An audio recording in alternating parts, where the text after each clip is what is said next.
దీనికన్నా ఇంకా కొద్దిగా తగ్గిందంటే మన నేలలు ఎందుకు పనికిరావు అంటే మన సాయిల్లో ప్రాణం లేనట్టే. ఎప్పుడైతే సాయిల్లో లైఫ్ లేదో అలాంటి సాయిల్ మనకు రియాక్ట్ కాదు. మనం పంటలు పండించినా దాని నుంచి ఆశించినంత పెరుగుదల ఉండదు, దిగుబడులు ఉండదు.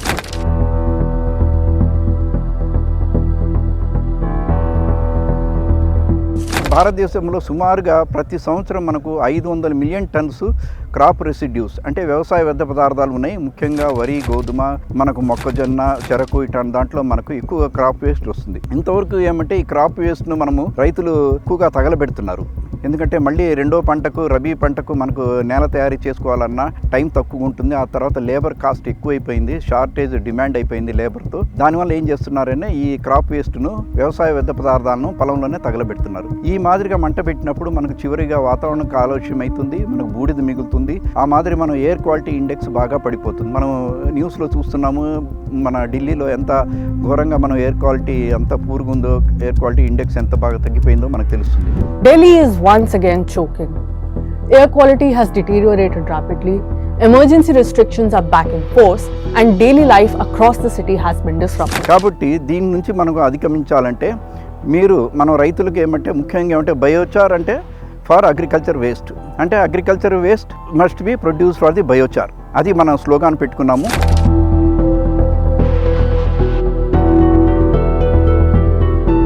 మీరు ఈ పత్తి కట్టెలను బయోచార్ అనే ప్రాసెస్ ద్వారా మీరు తయారు చేసుకొని మళ్ళీ ఆ తయారైన నల్ల బొగ్గును మళ్ళీ సేంద్రియ పదార్థాలతో కలుపుకొని మళ్ళీ మీరు పొలంకి వేస్తే మన వ్యవసాయం పరంగా సాయిల్ అమెండ్మెంట్గా మనం పొలాల్లో వేస్తే మంచిగా ఉంటుంది. సాయిల్ హెల్త్ చాలా బాగా ఉంటుంది, సాయిల్ క్వాలిటీ ఇంప్రూవ్మెంట్ అవుతుంది, మంచిగా ఫలితం వస్తుంది.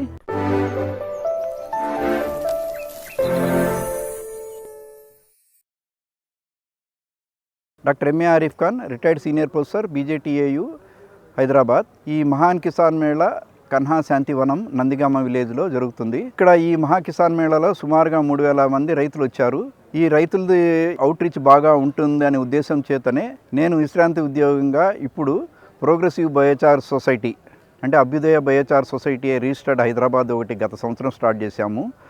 దీంట్లో నేను యాక్టివ్ మెంబర్గా ఉన్నాను, అకాడమిక్ డైరెక్టర్గా ఉన్నాను. ఇక ముఖ్యంగా ఉద్దేశం ఏమంటే బయోచార్ అంటే ఏమిటంటే కట్టె బొగ్గు ఇప్పుడు కొత్త టాపిక్, చాలా పాపులర్ అవుతుంది. కాబట్టి రైతులు చాలామంది తెలుసుకోవాల విషయం ఏమంటే ఇది అందరికీ కన్సర్న్డ్, ఎన్విరాన్మెంటల్ కన్సర్న్డ్, ఆ తర్వాత పర్యావరణానికి కన్సర్న్డ్, తర్వాత అగ్రికల్చర్ వేస్ట్కు సంబంధించింది. ఇది ముఖ్యంగా ఏమంటే మనకు వాతావరణంలో మార్పులు వచ్చినాయి, క్లైమేట్ చేంజ్ ఉంది. ఈ క్లైమేట్ చేంజ్ మిటిగేషన్ అంటే ఈ చెడు మార్పుల నుంచి మనం ఎట్లా అధిగమించాలనే ఉద్దేశం చేతనే మనం వాతావరణం ఎలా కాపాడుకోవాలా.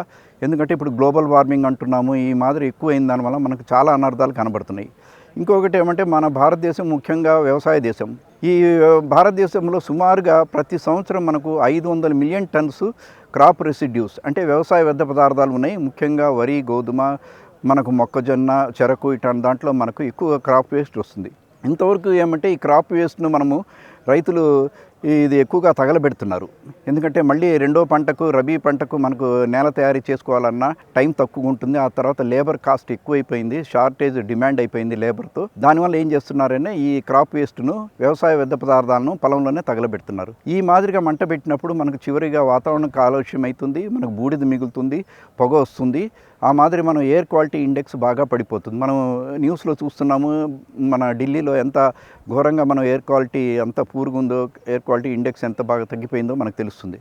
కాబట్టి దీని నుంచి మనకు అధిగమించాలంటే మనం రైతులకు ఏమంటే ముఖ్యంగా ఏమంటే బయోచార్ అంటే ఫర్ అగ్రికల్చర్ వేస్ట్ అంటే agriculture waste must be produce for the biochar. అది మనం స్లోగాన్ పెట్టుకున్నాము. ఇది ముఖ్యంగా మనం ఇలా చేసిన దానివల్ల ఇంకోటి ఏమంటే మన అగ్రికల్చర్ వేస్ట్ను తగలబెట్టకుండా ఇలాగా తగలపెట్టి మనం వాతావరణం కాలుష్యం చేస్తున్నాం. ఇంకోటి ఏమంటే కంపోస్ట్ చేస్తున్నాం. ఈ కంపోస్ట్ చేసినప్పుడు కూడా మనకు ఎరువుగా మారుతుంది వ్యర్థ పదార్థాలు. కాకపోతే దాంట్లో కూడా కొద్దిగా మనకు కార్బన్ డైఆక్సైడ్, అదే most dangerous green house gas మన వాతావరణంలో వచ్చి మళ్ళీ కాలుష్యం చేస్తుంది. కాబట్టి ఈ మాదిరిగా మనం స్టబుల్ బర్నింగ్ చేయకుండా, క్రాప్ రెసిడ్యూస్ను మంట పెట్టకుండా, ఆ తర్వాత మనం ఈ మాదిరిగా మనం చేయకుండా నెక్స్ట్ దాన్ని అధిగమించాలంటే మనం బయోచార్ అనేది ఒక మంచిగా నల్ల బొగ్గు అంటాం. దీన్ని నల్ల బంగారం కూడా అనొచ్చు. ఎందుకంటే మనకు ఈ వ్యర్థ పదార్థాలను మనం కంపోస్ట్ చేసినా మనకు ప్రాబ్లం ఉంది.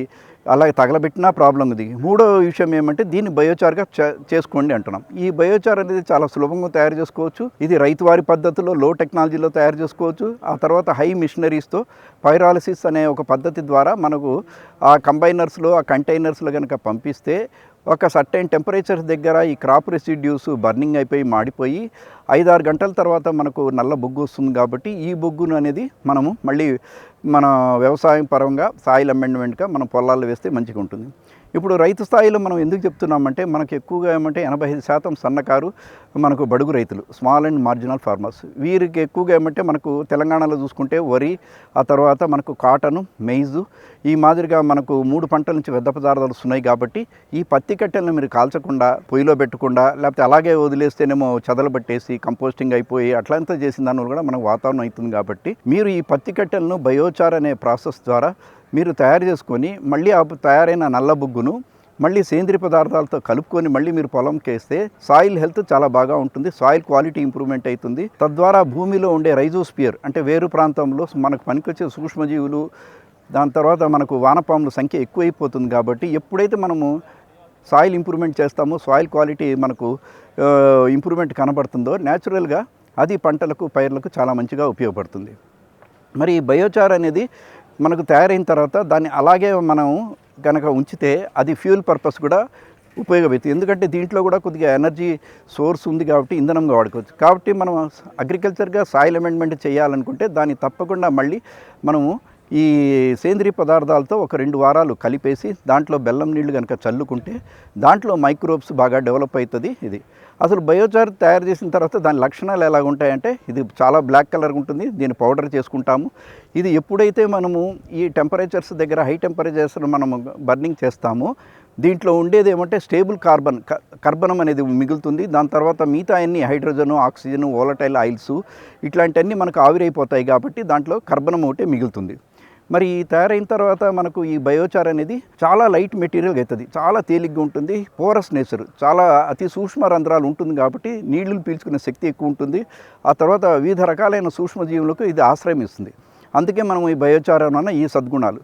ఇంకా మనం ఈ కంపోస్టింగ్ ఒక 2 వారాలు ఎందుకు చేస్తామంటే బయోచార్ మొదటగా తయారు చేసినప్పుడు దాని ఉదజని సూచిక 9 ఉంటుంది. 9 ఉన్న pH మనం అలాగే వాడితే మన సాయిల్స్ మంచిది కాదు. కాబట్టి దాన్ని మనం ఈ కంపోస్టింగ్ చేసినప్పుడు pH 9 ఉండేది మనకు తగ్గుతుంది. అప్పుడు మనం ఈ సాయిల్ వేసుకుంటే చాలా మంచి జరుగుతుంది.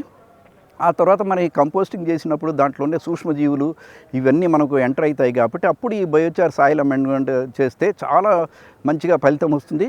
మనకు సాయిల్ హెల్త్ బాగుంటుంది, క్రాప్ ప్రొడక్షన్ బాగుంటుందని మనం చెప్తున్నాం.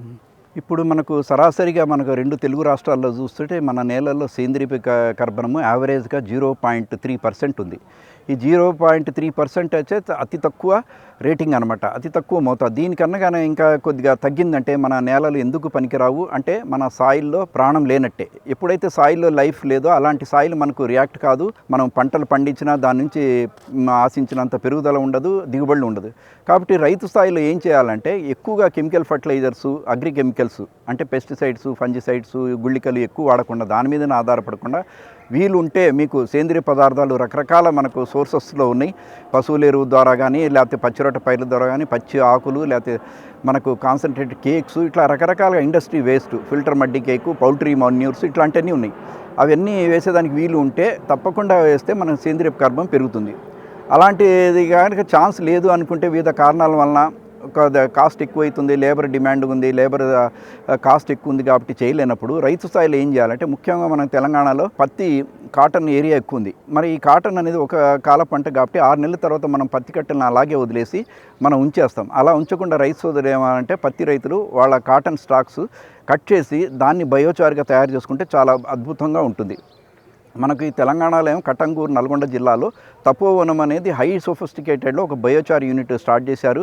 వాళ్ళు ఆ నల్గొండ జిల్లాలో ఎవరైతే పత్తి పండిస్తున్నారో వాళ్ళని రిజిస్టర్ ఫార్మర్గా చేసుకొని వాళ్ళు ఆ పత్తి పంట అయిన తర్వాత కట్టెలను అక్కడే సేకరించేసి వాళ్ళ అది తపోవనం యూనిట్ దగ్గర తీసుకొచ్చి దాన్ని బయోచార్ చేసేసి మళ్ళీ వాళ్ళకు రైతులుగా బయోచార్ ఇస్తున్నారు. ఆ బయోచార్ ఇచ్చిన దానివల్ల వాళ్ళు మళ్ళీ పొలాలకు వేసుకుంటే వాళ్ళ పొలాలు బాగా ఉంటాయి. తర్వాత నెక్స్ట్ క్రాప్ దాని ఇంప్రూవ్మెంట్ ఉంటుంది. ఎందుకంటే ఈ బయోచార్ అనేది మనకు న్యాచురల్ ఫార్మింగ్ కూడా ఒక కాంపోనెంట్గా యూజ్ చేయొచ్చు. ఎందుకంటే ఈ న్యాచురల్ ఫార్మింగ్లో మనము ఎక్కువగా న్యాచురల్ మెటీరియల్స్ వాడతాం కాబట్టి బయోచార్ కూడా న్యాచురల్ మెటీరియల్, ఎందుకంటే ఇది బయోమాస్ నుంచే వచ్చింది, మనకు క్రాప్ రెసిడ్యూ నుంచి ట్రీ వేస్ట్ నుంచి వచ్చింది కాబట్టి ఇది కూడా ఒక బయోమాస్ కాబట్టి దీంట్లో న్యాచురల్ ఫామ్లో కూడా ఇది ఒక కాంపోనెంట్గా యూజ్ చేయొచ్చు.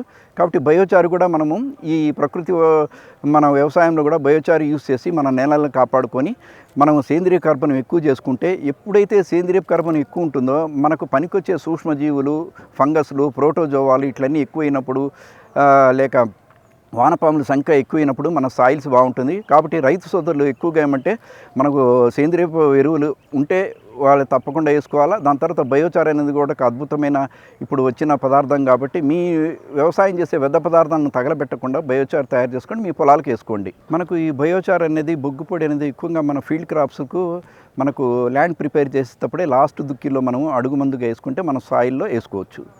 అదొక మన ఫీల్డ్ క్రాప్స్కి అయితే, ఎందుకంటే అవన్నీ సీజనల్ యాన్యువల్ క్రాప్స్ కాబట్టి. ఇంకోటి ఏమంటే మనకు హార్టికల్చర్ గార్డెన్ క్రాప్స్కి అయితే చెట్టుకు మనకు బాగా బేరింగ్ ట్రీస్ కాయలు కాసే చెట్లకైతే చెట్టు వయసును బట్టి చెట్టు సైజును బట్టి మనం దానికి 3 కిలోల నుంచి 5 కిలోలు కనుక వేసుకుంటే ఈ బయోచార్ వేసుకున్న దానివల్ల ఏమంటే మనం వాటర్ హోల్డింగ్ కెపాసిటీ పెరుగుతుంది కాబట్టి నీటి నిల్వ శక్తి పెరుగుతుంది, వాటర్ యూసేజ్ తగ్గుతుంది. కాబట్టి మనం నీటి వనరుల ఇది రిసోర్సెస్ కూడా మనం చేసుకోవచ్చు. ఈ బయోచార్ వేసిన దాన్ని బట్టి మనం నేలలో నీటి వాటర్ హోల్డింగ్ కెపాసిటీ చాలా బాగుంటుంది.